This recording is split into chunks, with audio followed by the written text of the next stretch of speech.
Hey guys, hoping all is well with everyone. In this video, we're going to be continuing the read-along of Wayside Stories from Wayside School by Louis Sakhar. And the last time we completed Chapter 3, so we'll be starting today with Chapter 4. And as always, I'll be showing you any pictures as we come across them.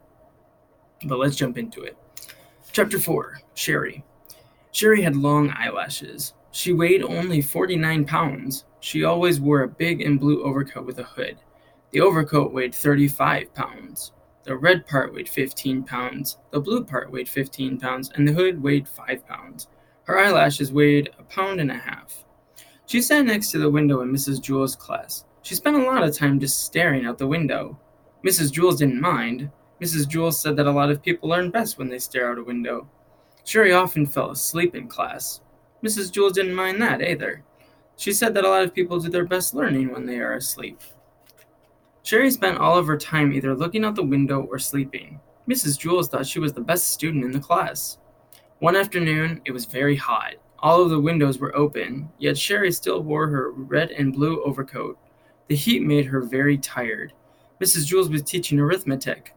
Sharie pulled the hood up over her face, buried herself in the coat, and went to sleep. "Mrs. Jewell," said Kathy, "Sharie is asleep."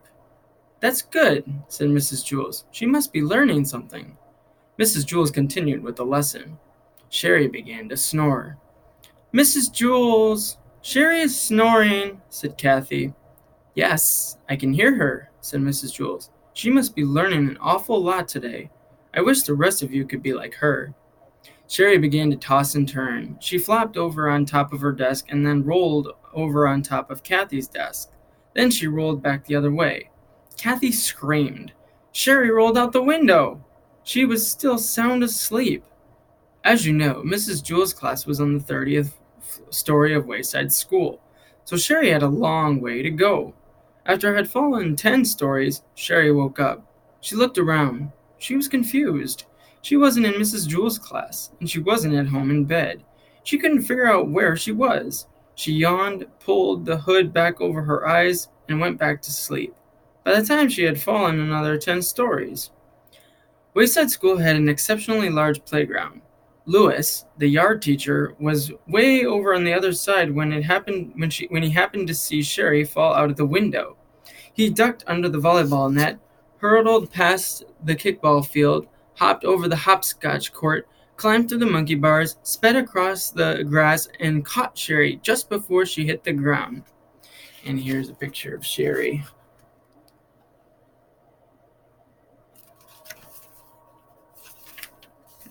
The people in Mrs. Jewell's class cheered. Sharie woke up in Louis's arms. "Darn it, Louis," she said. "What did you go and wake me up for?" "I'm sorry, Sharie," said Louis. I'm sorry, Sharie repeated. "Is that all you can say? I was having a wonderful dream until you woke me up. You're always bothering me, Louis. I can't stand it." She laughed and hugged him around the neck. Louis carried her back up 30 flights of stairs to Mrs. Jewell's room. That evening, when Sharie went to bed, she was unable to fall asleep. She just wasn't tired. Chapter 5, Todd. All the children in Mrs. Jewell's class, except Todd, were talking and carrying on. Todd was thinking. Todd always thought before he spoke. When he got an idea, his eyes lit up. Todd finished thinking and began to speak. But before he said 2 words, Mrs. Jewell called him. "Todd," she said, "you know better than to talk in class. You must learn to work quietly, like the other children." She wrote his name on the blackboard under the word discipline. Todd looked around in amazement. All the other children, who had been talking and screaming and fighting only seconds earlier, were quietly working in their workbooks. Todd scratched his head. And here's a picture of Todd.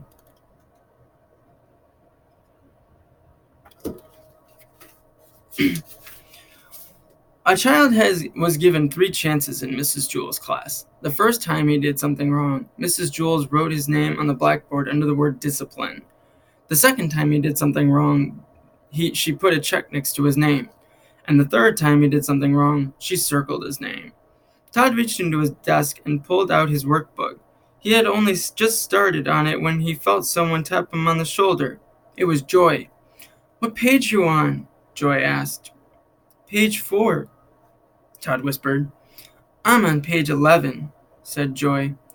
Todd didn't say anything. He didn't want to get into trouble. He just went back to work. 5 minutes later, Joy tapped him again. Todd ignored her, so Joy poked him in the back with her pencil. Todd pretended he didn't notice. Joy got up from her seat and sharpened her pencil. She came back and poked it in Todd's back. "What page you on?" she asked. "Page 5, Todd answered.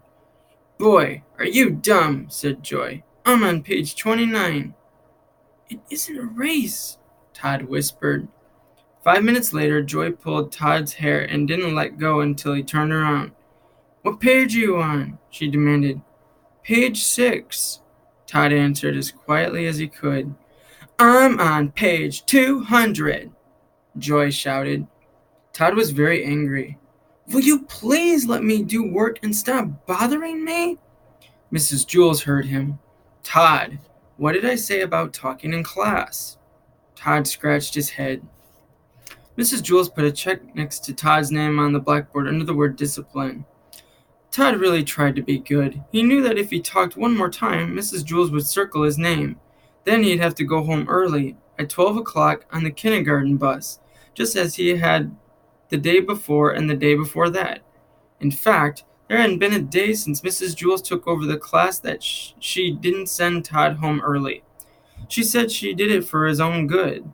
The other children went home at 2 o'clock. Todd wasn't really bad. He was just always caught. He really wanted to stay past 12 o'clock. He wanted to find out what the class did from 12 to 2. But it didn't look as though this was going to be his day. It was only 10:30, and he already had 2 strikes against him. He sealed his lips and went back to work. There was a knock on the door. Mrs. Jules opened it. 2 men stepped in wearing masks and holding guns. "Give us all your money," they demanded. "All I have is a nickel," said Mrs. Jules. "I have a dime," said Mauricia. "I have 13 cents, said Leslie. "I have 4 cents, said Damien. "What kind of bank is this?" asked one of the robbers. "It's not a bank, it's a school," said Todd. "Can't you read?" "No," said the robbers. "Neither can I," said Todd. "Do you mean we walked all the way up 30 flights of stairs for nothing?" asked the robber. "Don't you have anything valuable?" Todd's eyes lit up. "We sure do," he said. "We have knowledge." He grabbed Joy's workbook and gave it to the robbers. "Knowledge is much more valuable than money." "Thanks, kid," said one of the robbers. "Maybe I'll give up being a criminal and become a scientist," said the other. They left the room without hurting anybody. "Now I don't have a workbook," complained Joy.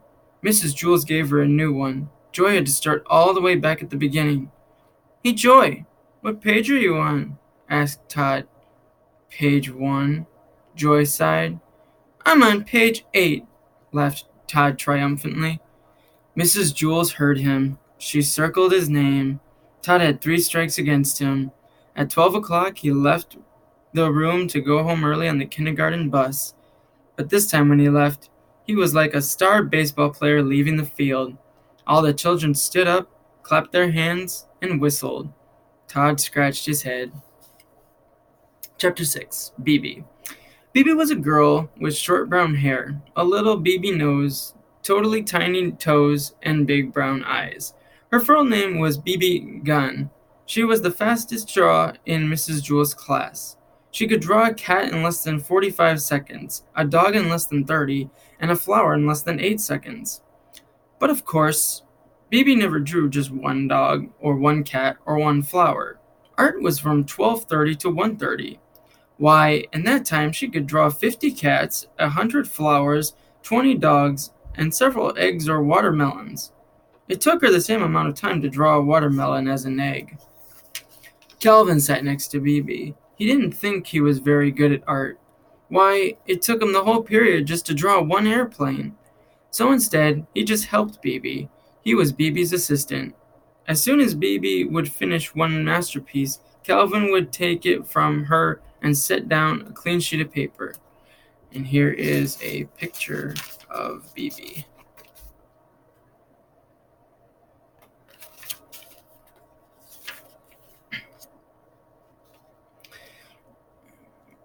Whenever her crayon ran low, Calvin was ready with a new crayon. That way, Bebe didn't have to waste any time. And in return, Bebe would draw 5 or 6 airplanes for Calvin.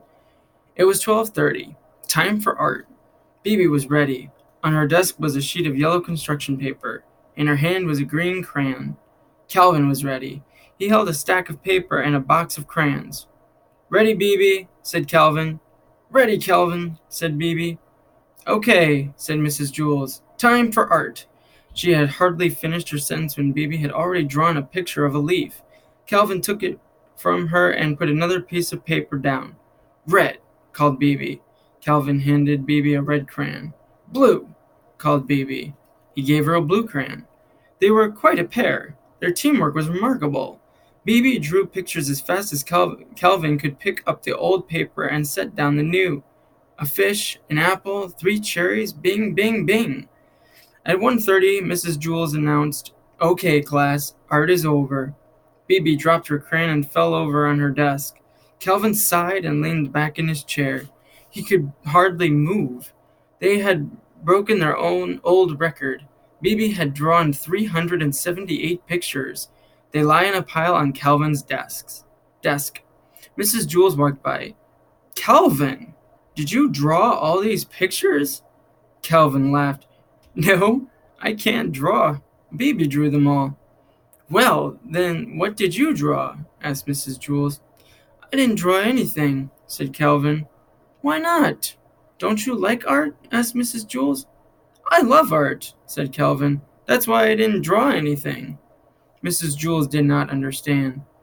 "It would have taken me the whole period just to draw one picture," said Calvin, "and Bebe would only have been able to draw 100 pictures. But with the 2 of us working together, she was able to draw 378 pictures. That's a lot more art." Bebe and Calvin shook hands.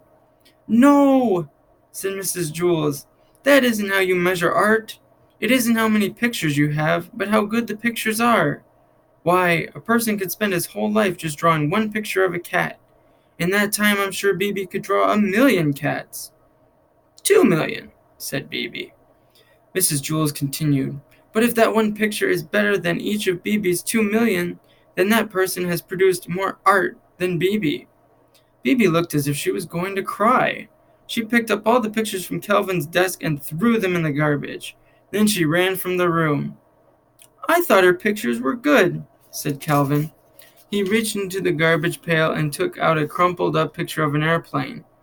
Bebe walked outside into the playground. Louis, the yard teacher, spotted her. "Where are you going?" he asked. "I'm going home to draw a picture of a cat," said Bebe.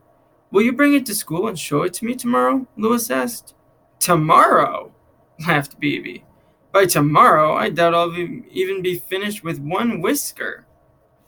And I will stop the video there, ending chapter 6. But I hope you guys enjoyed this video. As you guys can see, pretty goofy and pretty strange. But I hope you guys to see you in the next video of the continuation of Wayside Stories from Wayside School, where we'll be continuing chapter 7.